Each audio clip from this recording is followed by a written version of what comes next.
Om Tat Sat. Welcome to Gyan Bhakti channel from Swami Nikhilananda. My humble prostrations to the all-pervading Brahman, to my worshipful Guruji, Swami Jyotirmayanandaji Maharaj, to Ram Parivar and all sages and saints, and to each of you divine soul watching today's satsang. As you know, we are currently covering the holy scripture, Mysticism of Ramayana. Commentary is by my Guruji, Swami Jyotirmayanandaji Maharaj, narrated by myself, Swami Nikhilananda. So let's get started on today's satsang. We were discussing that Sati realized that she had been abandoned by Lord Shiva and she determined to bring about a transformation within herself. That represents the stage in which an aspirant continues to grow in dispassion and discrimination and learns about the normal intellect is not the instrument to bring about self-realization. So we cannot use our instruments, our eyes, our senses, our mind, our intellect. They are not the proper instruments to bring about mukti or self-realization. Rather, the intellect must allow itself to be rendered intuitive, which means it will go through spirals. It will take a long time and effort for us to reach that journey. But the journey can become blissful and holy once we infuse devotion into it. The intellect must by its own choice allow itself to be destroyed in order to be united with the divine self in another form, in the form of intuition. So Sati goes away and Parvati comes in its place. It's the same soul. Sati became Parvati later on because that was her sankalpa. Similarly, our intellect, when it is perverted, when it is full of impurity, logic, testing, doubting, that intellect has to be transformed from its doubtful nature into purity, and that purity is what will get us enlightenment. But the stage of transformation is not so simple. It is characterized by austerity, pain, restlessness. Parvati had to do a lot of tapasya. Sati had to be annihilated and she consumed her body in the fire, as you know, in the Daksha Yajna, and so on. As long as the spirit is separated from the absolute, so long there is misery. And how long will that misery of separation last? Until the mind rises beyond the illusions of time and space. Until then, Shiva remains immersed in samadhi and Sati continues to struggle through her journey. When Shiva came out of his deep samadhi, he uttered Rama, Rama. Thus, knowing that Shiva had returned to normal consciousness, Sati presented herself before him to seek permission to attend a great yajna or sacrificial festivity that was being performed by her father, Daksha. Daksh, one of the assistant creators of Brahma, he was a Prajapati, he was a creator of this whole civilization. He had invited all the gods and celestial beings from different heavenly realms in his sacrificial hall for that function.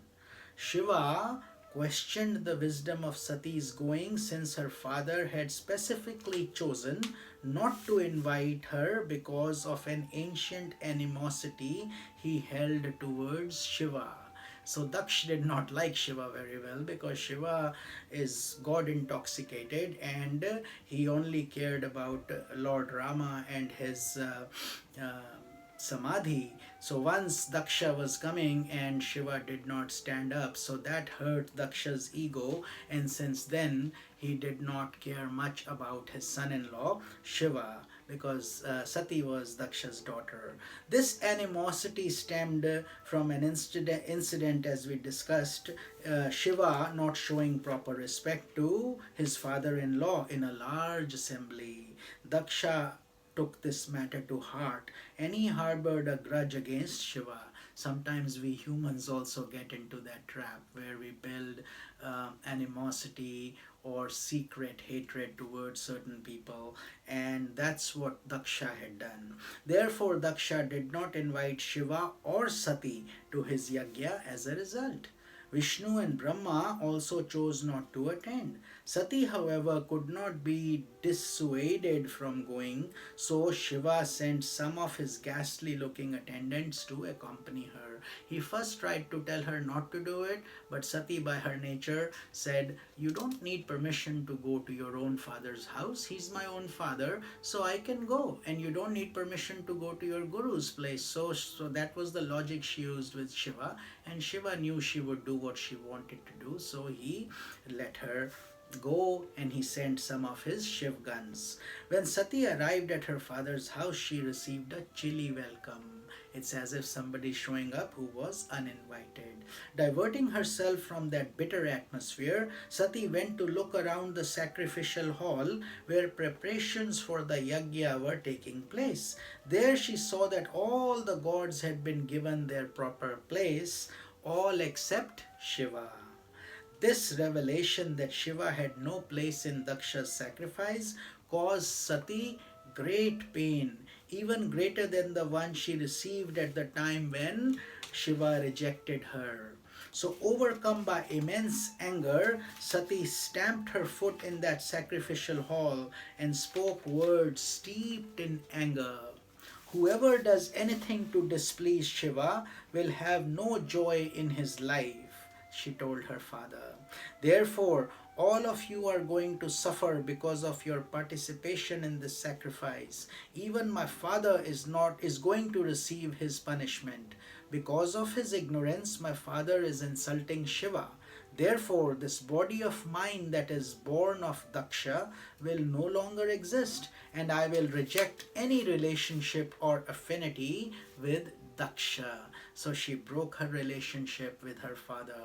She loved Shiva. So, thus saying, Sati willed her own destruction, and immediately a fire blazed forth from her body, and her whole body burned to ashes. And from that time on, that Sati Pratha, that is, used to be the process where when the husband died, the wife would also go behind. It was a totally different science which got misinterpreted, and that Pratha is no longer in existence, of course, in today's material world. But that was the origin through Sati immolating herself. So people have to understand it was never a forced process, and that is the underlying message. Sati chose to annihilate her body because she was so disgusted to receive, to be considered the daughter of Daksha. There was an outcry of grief from all sides, and all those who were attending the sacrifice were greatly distressed at the sight of Sati's death. So instead of the yajna being auspicious and holy, it turned totally inauspicious and unholy. When the attendants of Shiva who had accompanied Sati saw her destruction, they raged in anger and began demolishing everything in that sacrificial hall. Finally, they beheaded Daksha himself. It is said that when the news of Sati's destruction reached Shiva, he sent forth his great attendant Veerbhadra with instruction to help finish the total destruction of the sacrifice. In other Puranas, it is told that when Shiva heard of Sati's destruction, he himself came to bring about a complete destruction of the sacrifice, and the whole world trembled. But when he went to the sacrificial hall, all the sages adored him and prayed to him, and they said that the world process created by Brahma must go on. They reminded Shiva that so many souls were still awaiting their evolution through the world, and that he should not destroy it completely. Further, they urged him to give life to Daksha. Moved by their prayers, Shiva looked around and found the head of a goat that was beheaded in the sacrificial performance, and he placed the head of the goat on Daksha's body, and Daksha came back to life. Then Daksha began to bleat prayers of supplication to Shiva, and Shiva forgot all his anger and became very compassionate towards Daksha, stroking his goat's head tenderly and blessing him. So that is why he is called Bhole Baba, Lord Shiva. He is angry one moment and then totally friendly the other moment. He does not keep any anger or animosity, and he quickly gives away lots of boons when he is pleased. That is the nature of Lord Shiva. So that is the essence of today's satsang, and we will cover the deeper meaning of this yagya in tomorrow's satsang. This is Swami Nikhilananda. Om Tat Sat.